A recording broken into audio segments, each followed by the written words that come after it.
Bonjour à tous. Merci d'être parmi nous aujourd'hui avec Altiplano Open Research. Je vais très rapidement laisser la parole à Laurent Bérébi qui vient nous parler d'inflation, des modèles classiques, non classiques, donc des régimes et des problématiques de changement de régime. L'autre point important, c'est la circulation de la monnaie. Et vous verrez à quel point c'est déterminant de décomposer cette circulation de la monnaie entre une monnaie de la sphère réelle et une monnaie patrimoniale.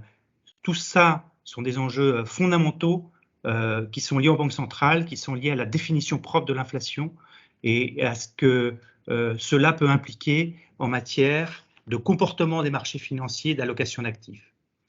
Donc, je laisse une petite minute ou deux à tout le monde d'arriver et Laurent va pouvoir commencer sa présentation qui sera suivie d'une petite session assez rapide de Q&A. Donc je vous invite nombreux à poser vos questions dans la partie conversation de Teams et nous les prendrons au fur et à mesure qu'elles arriveront à la fin de la présentation de Laurent. Merci. Bon, bonjour à toutes et à tous. Alors, comme François vous l'a dit, donc on va parler évidemment d'inflation, comme on vous l'avait annoncé aussi, parce que aujourd'hui, l'inflation est probablement le driver de tous les marchés financiers, qu'ils soient les marchés de taux, qu'ils soient les marchés actions. Alors, on va comprendre justement tous les enjeux qui entourent l'inflation aujourd'hui, sachant qu'il y a beaucoup de troubles aujourd'hui concernant l'inflation. Ce trouble, il provient du fait qu'on a eu pendant plus de 20 ans des pressions déflationnistes importantes et qu'on parlait systématiquement finalement de déflation et qu'aujourd'hui, brutalement, on parle d'inflation et du retour de l'inflation tel qu'on ne l'avait pas vu depuis les années 70. Donc, c'est ça qu'on va essayer de comprendre, c'est ce switch de problématiques et c'est ce que je vous invite à découvrir tout de suite. Donc, voilà ce que l'on va aujourd'hui aborder. Ce qu'on va aborder, donc justement, c'est toutes les parties concernant cette inflation. Alors, il y a déjà, qu'est-ce que l'inflation? Ça, c'est excessivement important. Cette inflation-là, il faut bien la définir. Alors, je sais, on voit bien le fichier, hein? C'est bon? Ok, super. Donc, cette inflation-là, il faut la définir. On parle beaucoup d'inflation, mais on ne sait pas trop finalement qu'est-ce que l'inflation. Est-ce que c'est une hausse des prix à la consommation? Est-ce que c'est autre chose? Et on parle d'effet d'offre, on parle d'effet de demande, on parle de choc d'offre, on parle de choc de demande, mais finalement, qu'est-ce que l'inflation? Et on va découvrir que l'inflation, ce n'est qu'un phénomène monétaire. C'est que la monnaie qui provoque l'inflation et pas autre chose. Donc ça, c'est une chose. Et puis, dans la première partie aussi, on va voir que l'inflation n'est pas du tout une option. Sachant qu'aujourd'hui, eh bien, il y en a beaucoup, même s'ils sont de moins en moins, hein, il y en a beaucoup qui parlent d'inflation comme d'une option possible, notamment vis-à-vis des dettes. En fait, l'inflation n'est pas une option. En tout cas, elle est une mauvaise option, comme on va le voir. Ensuite, dans la deuxième partie, on va justement voir pourquoi, pendant plus de 20 ans, on parlait de déflation et que maintenant, on reparle d'inflation de façon structurelle. Alors ça, c'est directement lié à ce que j'appelle moi le nouveau régime non classique. C'est-à-dire que pendant plus de 20 ans, on était tombé dans un nouveau régime que je qualifie de non classique par rapport au régime classique que l'on avait dans les années 70, 80, 90.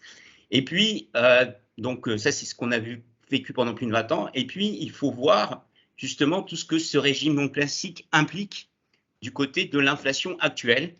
Et notamment, il y a une question qui va se poser, c'est est-ce que finalement, comme on a basculé du régime classique au régime non classique il y a un peu plus de 20 ans, eh bien, est-ce qu'on peut rebasculer finalement dans un régime, de nouveau dans un régime classique? Donc du régime non classique au régime classique. Et enfin, dans une troisième partie, on va voir ce qu'il faut retenir des marchés financiers. Alors, voici donc la première partie. Et pour aborder cette première partie, donc sur la définition de l'inflation et ses effets nocifs, je vais me fonder sur une équation économique qui a été souvent décriée, mais qui est finalement pleine de sens et pleine de signification, pour comprendre finalement ce qu'est le phénomène d'inflation et comment ça se répercute et ça se traduit sur la sphère réelle et sur ensuite les marchés financiers. Alors, cette équation économique, c'est l'équation monétaire quantitative. Je vais vous la faire assez simple, hein. De toute façon, vous la connaissez. C'est une équation hyper connue, célébrissime, on va dire. Donc, c'est MV égale PY, sachant que le M, c'est le stock de monnaie. V, c'est la vitesse de circulation de la monnaie. Et le P, c'est l'indice des prix. Et Y, c'est l'activité, donc c'est la production. Alors, cette équation est pleine de sens. Pourquoi? Parce que, en fait, ça fait finalement assez physique et très concret. Vous avez un stock de monnaie qui circule dans l'économie. Et donc, ce stock de monnaie qui circule dans l'économie entraîne finalement la machine économique. Et cette machine économique, elle travaille en étant entraînée par justement la monnaie. Elle travaille pour produire Y. Donc, c'est évidemment la production. Alors, cette production, en général, on dit que c'est le PIB, mais de manière plus précise, hein, c'est finalement une production de bien-être matériel pour l'ensemble des agents économiques, et notamment des ménages et des membres de la communauté, que cette communauté soit nationale ou internationale. Et puis, cette production de bien-être matériel, elle peut être mesurée simplement en panier de consommation, hein. C'est la référence justement à P, qui est la mesure monétaire de la production, et c'est une mesure monétaire de la production de panier de consommation, et donc c'est une mesure de l'indice des prix à la consommation. On peut voir ça comme ça, même si PY peut faire référence au PIB nominal, c'est exactement la même chose, sauf que là, on va dire que dans le PIB, c'est une production en volume qui est assez indéfinie, alors que ici, lorsqu'on parle de bien-être matériel, on parle de production en panier de consommation. Alors, cette machine économique, il faut savoir qu'elle a un potentiel, et elle ne peut pas tourner au-delà de son potentiel. Ce potentiel de la machine, c'est le potentiel de production de plein emploi. Donc, cette machine économique, elle ne peut pas aller au-delà de son potentiel.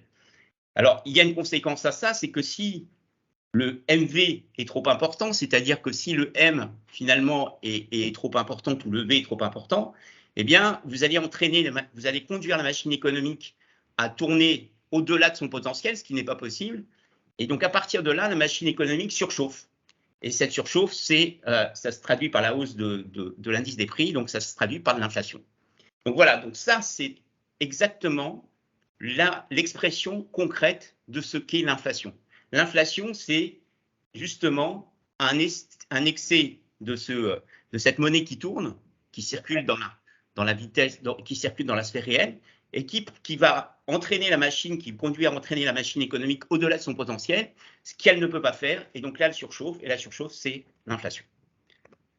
Alors, dans le V, eh bien, le V en question, c'est justement, c'est l'approche de la théorie monétariste, mais c'est tout à fait vrai. Le V, la vitesse de circulation de la monnaie, est une vitesse structurelle qui va être très peu dans le temps.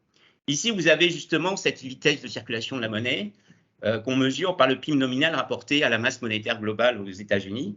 Et vous voyez que cette vitesse de circulation de la monnaie entre les années 50, des années 50 à 90, elle n'a quasiment pas bougé. Donc, c'est quelque chose de très structurel, c'est quelque chose qui se modifie très peu dans le temps.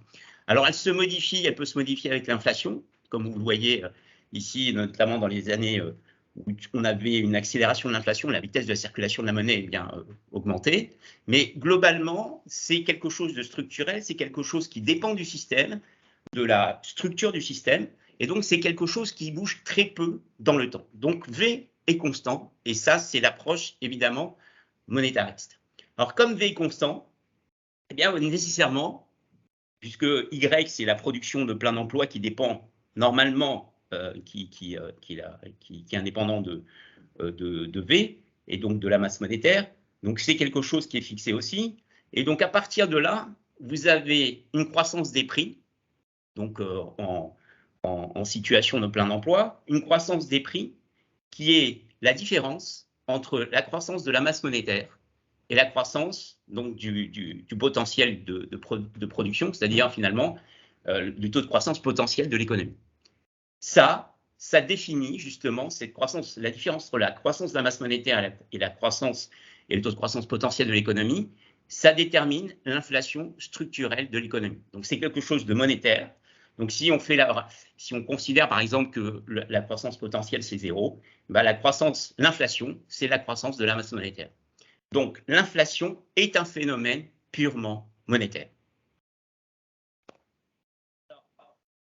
Il y a, comme j'ai dit tout à l'heure que la croissance, le potentiel de croissance était indépendant de l'inflation, ce qui n'est pas tout à fait vrai. En fait, on peut représenter justement la machine économique et l'efficacité de la politique monétaire par ce graphique-là. Vous avez en abscisse, vous avez la monnaie en circulation. Et puis en ordonnée, vous avez l'efficacité, sachant que la monnaie en circulation, on la fait croître dans le temps, on peut la faire croître. Et l'efficacité, finalement, elle augmente aussi avec la croissance de la monnaie en circulation jusqu'au potentiel de croissance ici que vous avez ici qui est noté Y bar. Ça veut dire quoi? Ça veut dire que, évidemment, si vous avez une monnaie qui est insuffisante, un stock de monnaie en circulation qui est insuffisante, vous n'avez pas de plein d'emploi. Et donc, n'ayant pas de plein d'emploi, vous avez la puissance de la machine, en tout cas la puissance, le potentiel de la machine, il n'est pas utilisé à son maximum, puisque le maximum, c'est le potentiel justement qui est utilisé au plein d'emploi. Et donc, à partir de là, vous avez une efficacité de la politique monétaire qui n'est pas véritablement de 1. Il faut véritablement atteindre ce 1 au mieux pour qu'on ait justement cette efficacité maximale de la politique monétaire. Donc, à partir du moment où là, ici, on est dans la partie pas assez de monnaie, donc on va choisir d'accroître la masse monétaire pour atteindre ce potentiel de la machine économique, qui est ici le potentiel donc de plein d'emploi, qui est Y bar. Donc, il faut véritablement avoir suffisamment de monnaie en circulation dans l'économie pour que la machine économique puisse tourner à son potentiel. Maintenant, le problème, c'est que si vous avez une machine économique qui est entraînée à tourner au-delà de son potentiel, donc c'est dans la partie à droite ici, donc trop de monnaie, eh bien, ce potentiel va décroître.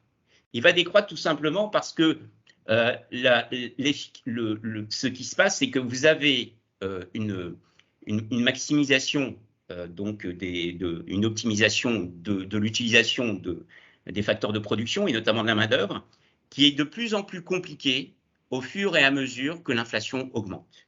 Et donc, vous avez une perte de puissance de la puissance monétaire au niveau de l'activité économique. Et donc, vous avez une perte d'efficacité de la masse monétaire.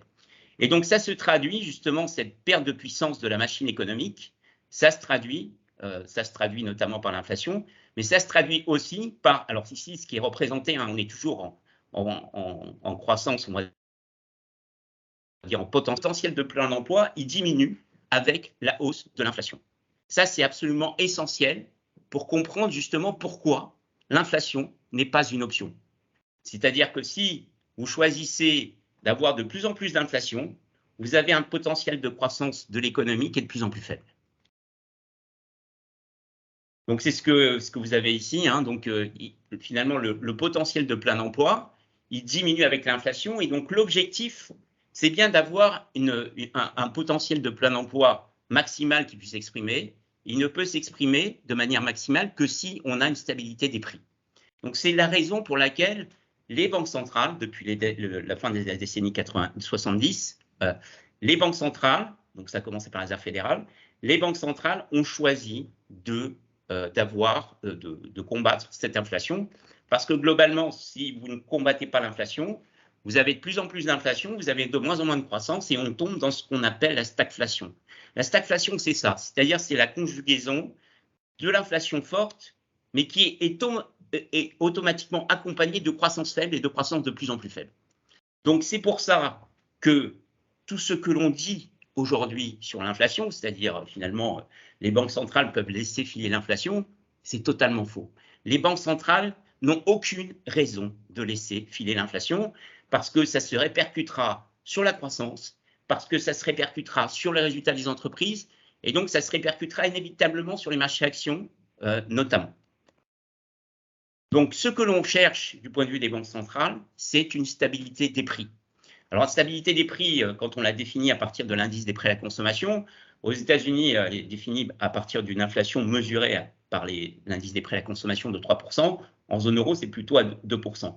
Mais ce que l'on fait lorsqu'on recherche stabilité des prix, c'est véritablement d'atteindre cette efficacité maximale de la politique monétaire et de la masse monétaire en circulation dans la sphère économique. Alors, je n'ai pas mis 1 parce que c'est très difficile d'avoir 1, mais logiquement, il faut véritablement, l'objectif, c'est de s'approcher du 1 au maximum. Voilà, donc ça, c'est absolument essentiel aujourd'hui pour comprendre finalement pourquoi, s'il y a véritablement beaucoup d'inflation dans les tuyaux, pourquoi les banques centrales ne peuvent pas rester sans réagir et elles sont obligées de réagir d'autant plus activement qu'elles sont en retard par rapport à l'inflation qui est générée par l'économie. Donc, encore une fois, l'inflation n'est pas un choix. Il peut être un choix par défaut, mais c'est un mauvais choix avec toutes les conséquences que la hausse de l'inflation aura à la fois sur la croissance, sur le résultat des entreprises et donc inévitablement sur l'ensemble de l'économie et puis sur le système social également.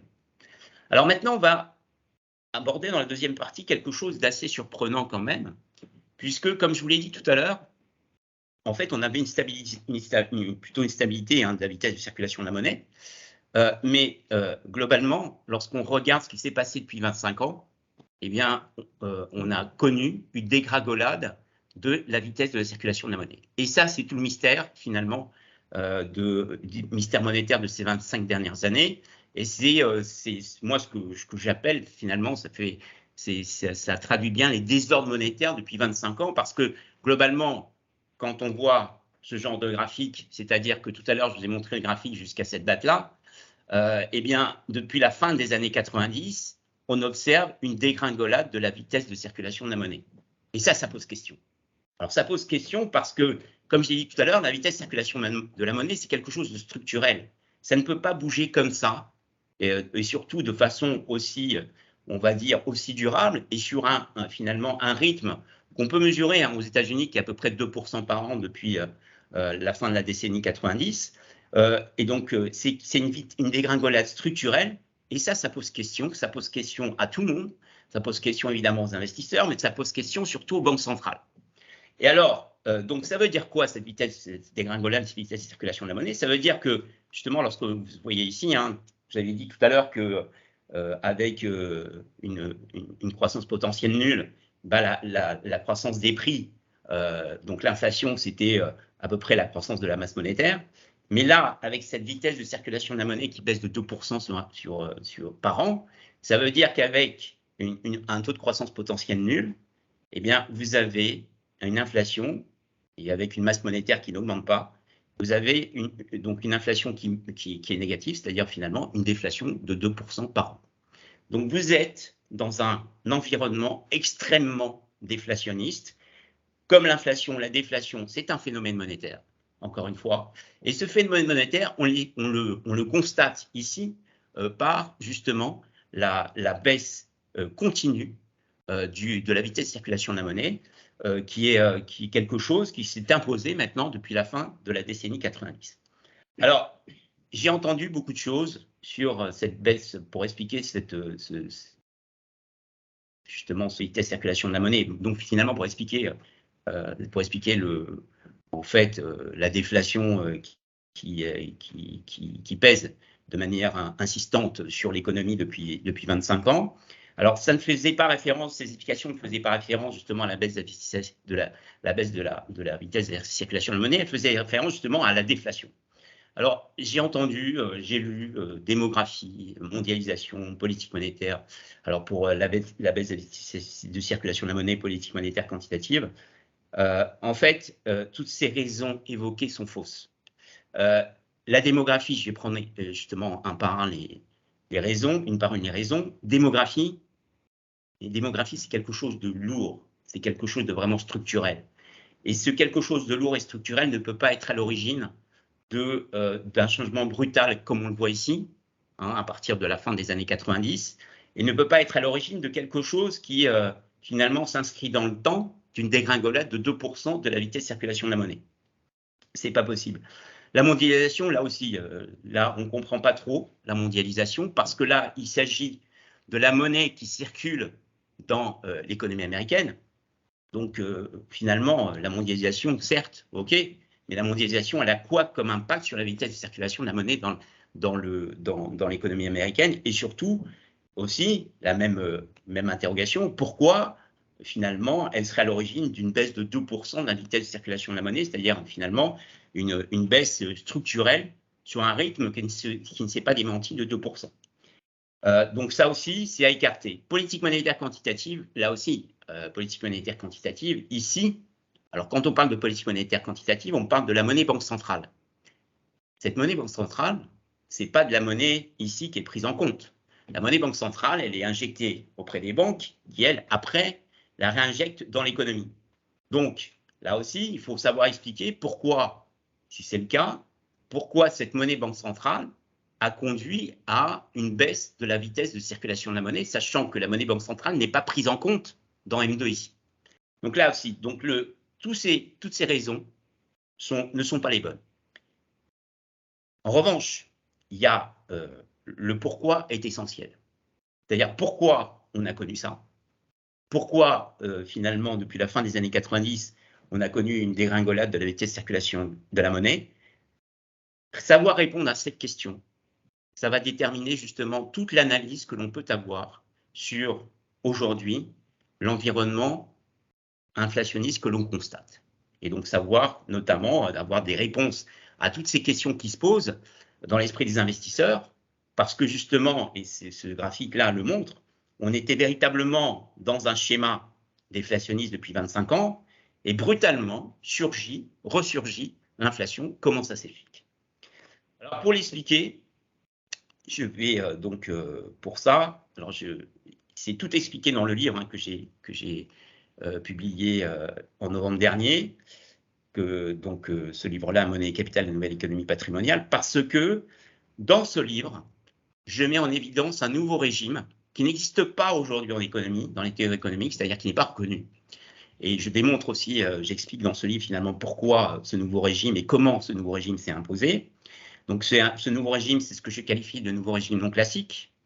Et ce nouveau régime, il est caractérisé par une monnaie fondamentale qui n'existe pas dans la théorie économique et moi que j'ai qualifié de monnaie patrimoniale. Alors voyons voir justement la différence entre régime classique et régime non classique, notamment du point de vue monétaire.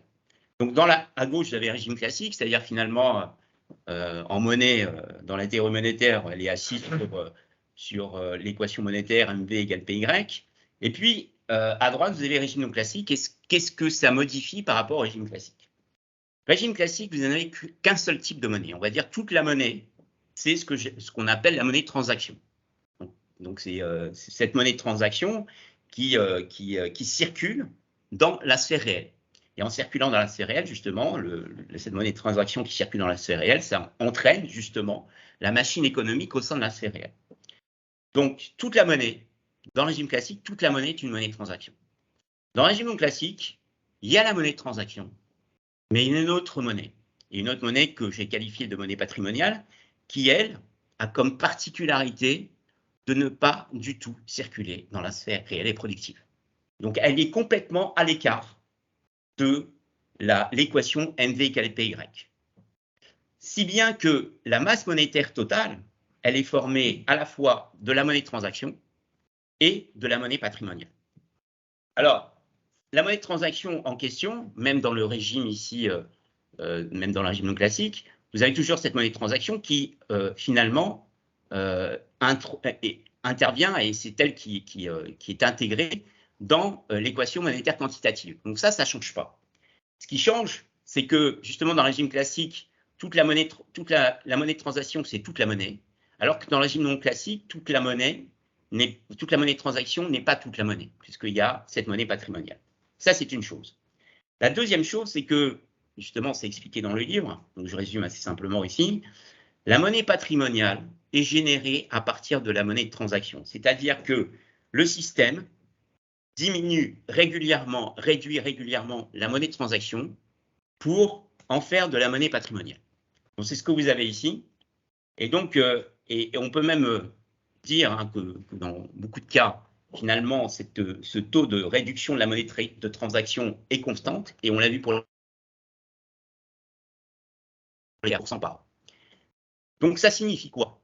Ça signifie que lorsque on s'intéresse justement à l'inflation et l'inflation par rapport à la monnaie, lorsque la masse monétaire en régime classique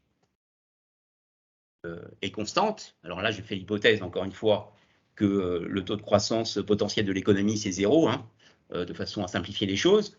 Donc, lorsque la masse monétaire en régime classique est constante, les prix sont constants, c'est-à-dire que finalement, l'inflation est nulle.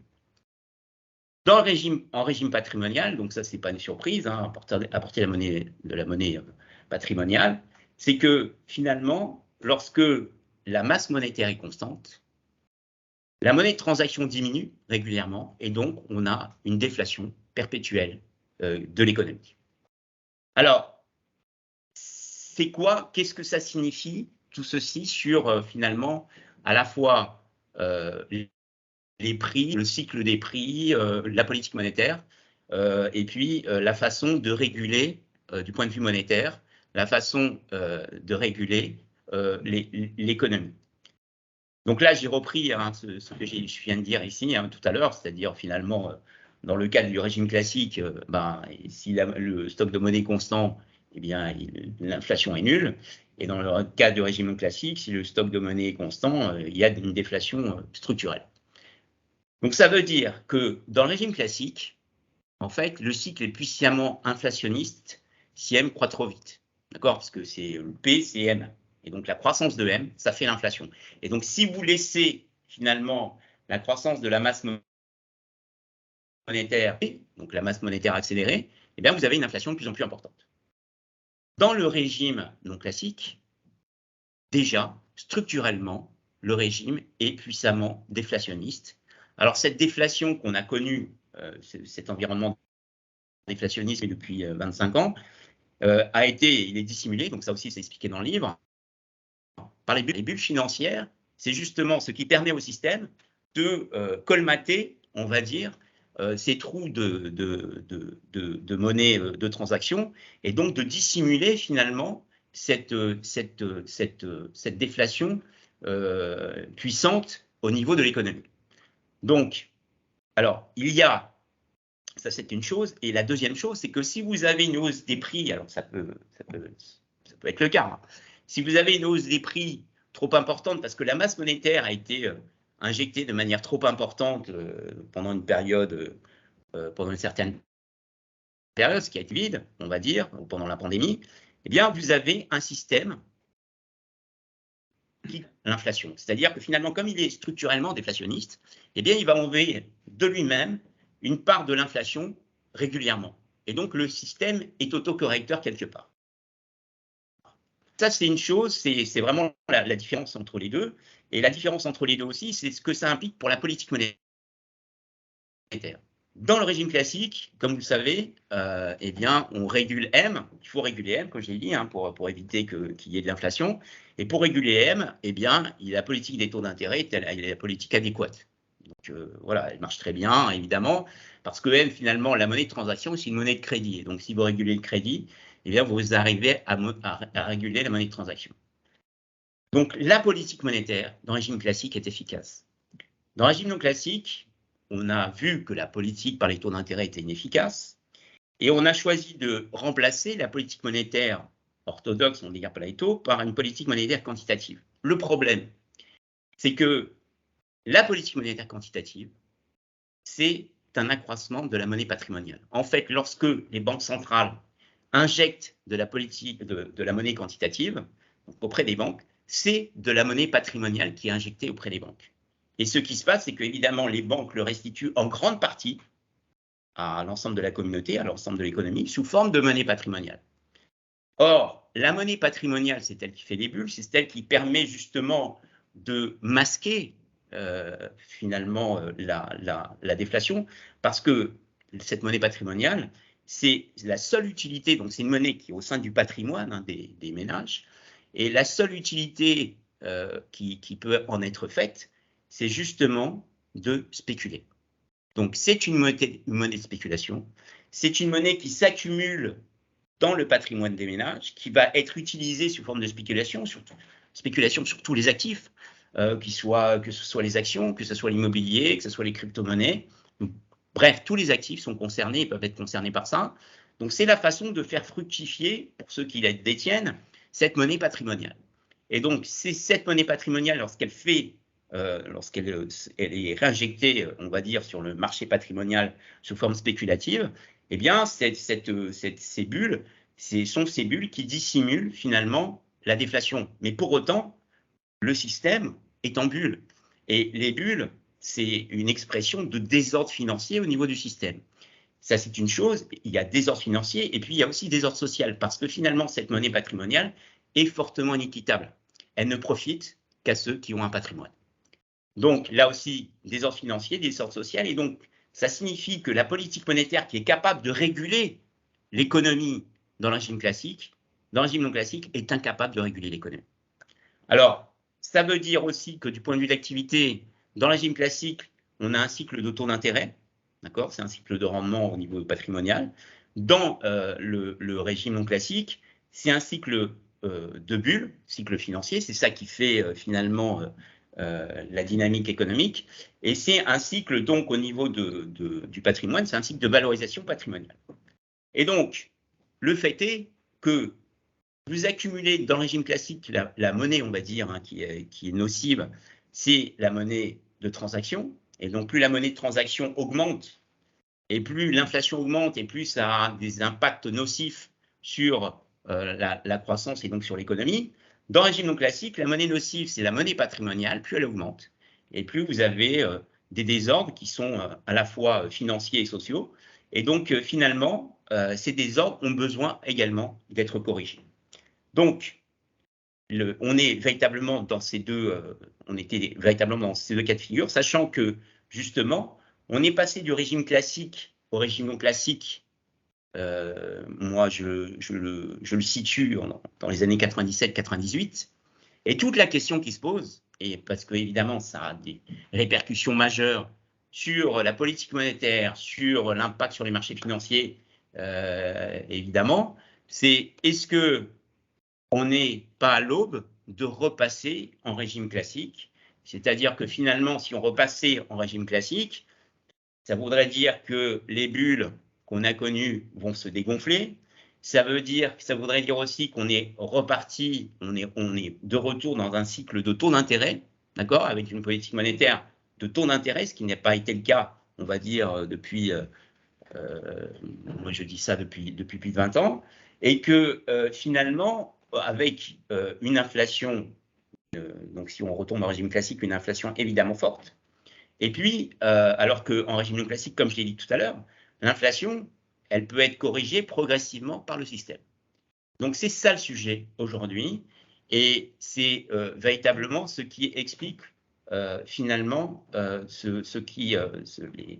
véritablement les grandes problématiques qui se posent aujourd'hui pour les investisseurs. Alors, juste justement, une mesure, la politique monétaire quantitative.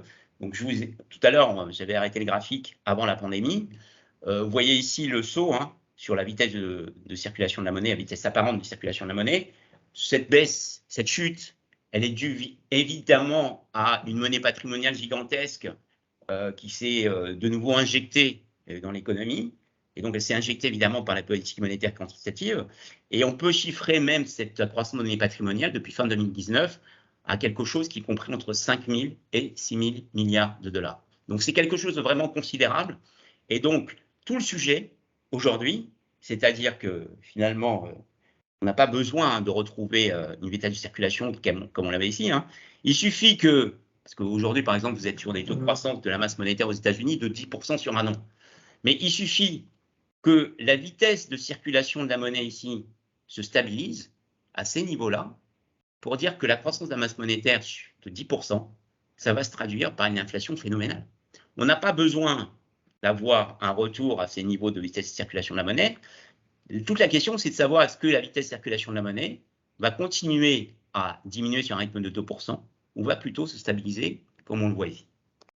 Voilà, donc j'ai synthétisé ce qu'on vient de voir, parce que tous ces sujets-là, justement, c'est important dans l'optique de la prochaine conférence et à tous ces sujets-là, on va évidemment les réaborder, mais pour répondre vraiment à toutes les questions avec nos perspectives sur les marchés financiers dans la prochaine conférence.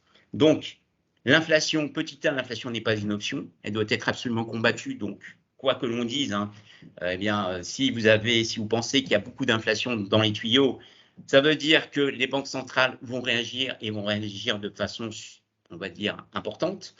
Parce que, encore une fois, l'inflation, c'est la baisse du potentiel de croissance de l'économie et il y a un impact systématique sur les résultats des entreprises. Alors, je vais juste faire un aparté sur l'entreprise. En fait, le potentiel productif de plein emploi et donc le potentiel de croissance de l'économie, ça vient de l'entreprise. En fait, l'entreprise, c'est l'agent optimisateur. C'est l'entreprise qui optimise. Et c'est par son intermédiaire que la communauté, finalement, aboutit finalement au potentiel productif maximal. Et donc, le sujet, ça aussi, c'est expliqué davantage dans le livre, mais je vais le synthétiser ici, c'est que lorsque vous avez une inflation, et donc comme j'ai dit tout à l'heure, l'inflation, c'est une hausse généralisée des prix, et donc c'est monétaire, c'est-à-dire que tous les prix dans la réel augmentent. Alors tous les prix, ça signifie les prix en amont, d'accord, prix matières premières, prix des consommations intermédiaires, etc. Les prix en aval, donc prix pour les clients, mais puis ça signifie aussi les salaires. Eh bien, lorsque vous avez, quand on dit inflation, ça signifie hausse généralisée des prix, ça signifie que ça veut dire que si on a 5% d'inflation, eh bien ça veut dire que tous les prix augmentent de 5%, mais le sujet c'est que dans la vie réelle, les prix n'augmentent pas en même temps de 5%. Des fois, c'est les prix en aval qui augmentent 5%, puis ensuite les prix en amont et inversement, et puis ensuite ce sont les salaires. Et donc vous avez des prix relatifs qui bougent tout le temps, prix relatifs entre toutes les composantes, on va dire, des inputs des entreprises. Et donc, plus ça bouge, et moins l'entreprise peut optimiser. Et donc, c'est ça le sujet, c'est que plus vous avez une inflation qui est importante, plus les prix relatifs vont bouger, vont être variants dans le temps, alors que justement, cette volatilité des prix relatifs n'est significative d'aucun phénomène de rareté réelle. Donc, les prix relatifs vont bouger. Et donc, l'entreprise va avoir de plus en plus de difficultés à optimiser. Et donc, ayant de plus en plus de difficultés à optimiser, elle va connaître, toutes choses égales par ailleurs, une baisse de ses profits réels. D'accord ? Donc, c'est ça aussi le sujet pour l'entreprise.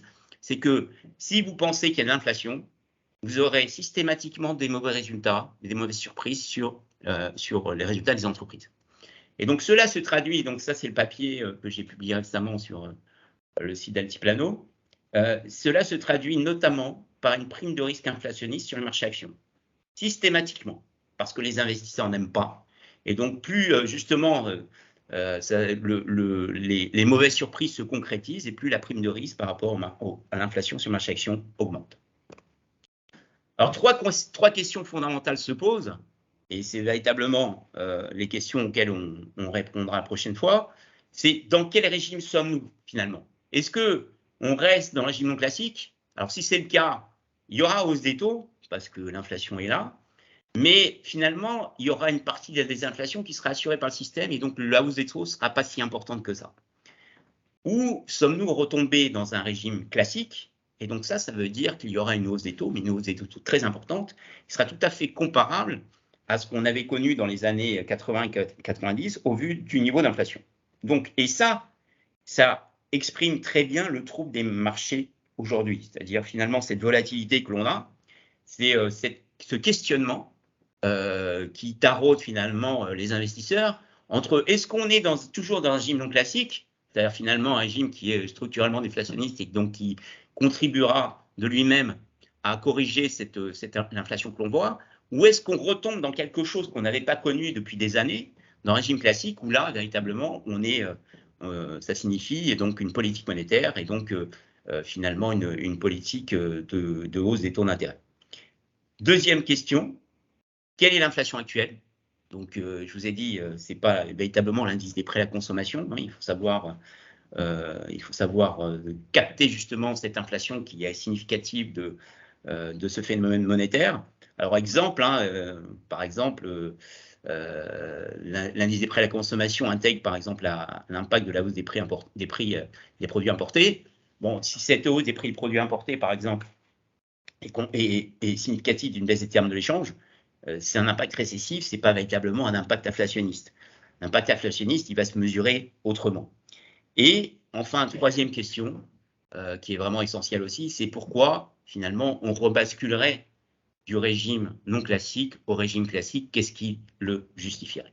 Voilà, donc j'en ai fini, je suis évidemment ouvert à répondre à toutes vos questions.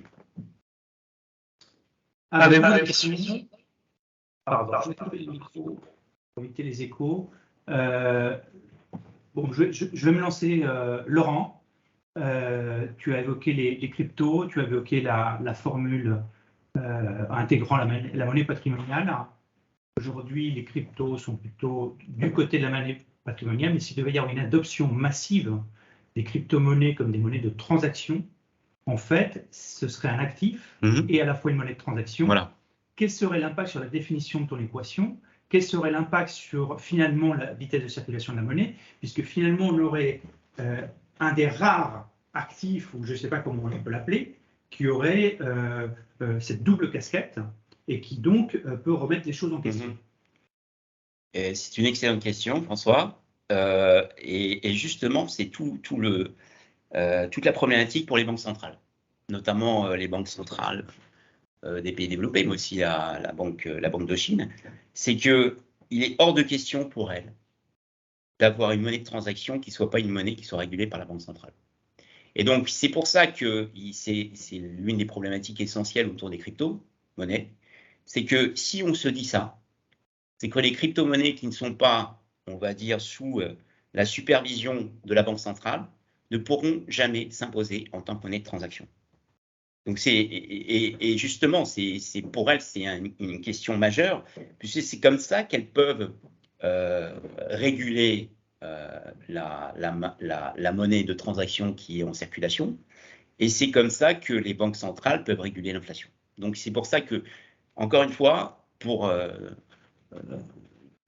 du côté des crypto-monnaies, il y a, si les crypto-monnaies deviennent monnaie de transaction, on va dire, c'est le passage du Rubicon pour les monnaies de banque centrale et qu'elles ne sont pas prêtes du tout à accepter. Et pourquoi, dans ce cas-là, certains pays sont prêts à jouer ce jeu-là et à prendre ce risque-là, en quelque sorte? Justement, ils sont prêts parce que ce sont des pays qui sont petits en règle générale, qui n'ont pas véritablement une banque centrale de taille importante. Mais encore une fois, quand on prend les grandes banques centrales de ce monde, donc Réserve fédérale, BCE, la Banque d'Angleterre, la Banque de Chine, pour elles, il est hors de question aujourd'hui d'avoir une crypto-monnaie qui puisse leur échapper. Voilà, donc c'est véritablement la limite des crypto-monnaies. Et c'est pour ça qu'aujourd'hui, les crypto-monnaies restent un actif pour monnaie patrimoniale. D'ailleurs, le cours des crypto-monnaies est très, très corrélé au cours du Nasdaq. Ce n'est pas un hasard, c'est que véritablement, aujourd'hui, ce qui a gonflé les crypto-monnaies, c'est de la spéculation, parce qu'il n'y a rien de concret du point de vue de la monnaie de transaction, de manière fondamentale. Et donc, à partir de là, si la monnaie de transaction, justement, se dégonfle, les crypto-monnaies baissent. Quels sont les outils et les armes que peuvent avoir les banques centrales? Parce que, en réalité, certains acteurs microéconomiques acceptent ou disent accepter les cryptos. Parfois, ça me fait penser à la posture d'EMI et d'autres détenteurs de droits audio au début des années 2000 qui disaient qu'il faut interdire le streaming. Et finalement, le modèle du streaming s'est imposé. Est-ce que les banques centrales peuvent être le EMI d'aujourd'hui? Elles peuvent. Ça fait partie de leur prérogative. Elles peuvent interdire les transactions par crypto-monnaie. Tout à fait. Je vois qu'il n'y a... Ah, on a une question qui va arriver d'un instant à l'autre. Faut-il donc que les banques centrales et gouvernements limitent la monnaie patrimoniale? Absolument. C'est une question majeure et fondamentale. C'est comment finalement réguler cette monnaie patrimoniale. Et cette monnaie patrimoniale, elle est nocive. Donc l'objectif, c'est véritablement de corriger cette monnaie patrimoniale. Alors, on l'a vu, hein, les banques centrales en sont incapables. Donc, c'est au gouvernement, aux États d'agir. Et il y a pour ça un outil, justement, qui est redoutable, qui est la fiscalité. Donc, la fiscalité, ce n'est pas pour augmenter le poids fiscal, c'est pour, l'objectif, encore une fois, c'est de retransformer, puisque cette monnaie patrimoniale, elle provient en grande partie de la monnaie de transaction, à part la monnaie quantitative qui est injectée par les banques centrales, c'est de retransformer par la fiscalité la monnaie patrimoniale en monnaie de transaction. Ça, c'est essentiel pour que on puisse, l'objectif des autorités, qu'elles soient monétaires ou que ce soit des autorités étatiques, c'est d'avoir cette stabilité. Cette stabilité, c'est une stabilité à la fois dans l'économie réelle, c'est une stabilité financière, une stabilité sociale. Donc, en retransformant la monnaie patrimoniale en monnaie de transaction, eh bien, on a la possibilité justement de réduire fortement les désordres sociaux, de réduire les désordres financiers qui sont dus aux bulles et finalement d'avoir une utilité, de trouver une utilité véritablement productive à cette monnaie patrimoniale qui n'a aucune utilité productive, comme j'ai dit tout à l'heure, parce qu'elle ne circule pas dans la sphère productive. Nous allons prendre une dernière question de Skander. La liquidité est-elle un problème pour la transition MP-AMT? Comment cela peut-il se traduire en conséquences monétaires? La liquidité est-elle un problème? Vas-y, répète, j'ai pas le... Alors, Skander, si tu souhaites poser la question, tu peux peut-être désactiver ton micro et la poser à l'oral. Ça sera plus simple. D'accord. Bonjour Laurent. Alors, ma question c'était, est-ce que la liquidité, pour passer d'une monnaie patrimoniale à une monnaie de transaction, peut-elle poser un problème pour les marchés actions, par exemple, ou pour l'économie? Alors, ok, j'ai compris. En fait, il y a justement, si on dégonfle cette monnaie patrimoniale, on va inévitablement dégonfler les bulles. Donc, il y aura un éclatement de bulles qui peut se profiler. Et donc, à partir de là, on peut dire que c'est très mauvais pour l'ensemble des acteurs, c'est très mauvais pour le marché financier, c'est très mauvais pour l'économie réelle, c'est très mauvais pour les banques. Et donc, tout l'objectif, c'est de compenser justement cet effet spéculatif, donc cette réduction d'impact spéculatif, par une injection dans la sphère réelle qui sera là pour booster la croissance. Et donc, lorsque on a cette physionomie-là de retransformation de la monnaie patrimoniale, en fait, on peut corriger justement, on peut compenser l'éclatement de bulles par des perspectives réelles, et je dis réelles, donc dans la sphère réelle, mais aussi véritablement de vraies perspectives d'amélioration et d'amélioration de l'économie comme des résultats des entreprises. Et donc, c'est là où on a la possibilité d'avoir une transition vers un monde où le monnaie patrimoniale aura été dégonflée et en même temps un monde où la croissance aura été améliorée. Sur cette dernière question, il me reste à te remercier, Laurent, pour cette présentation très intéressante et limpide.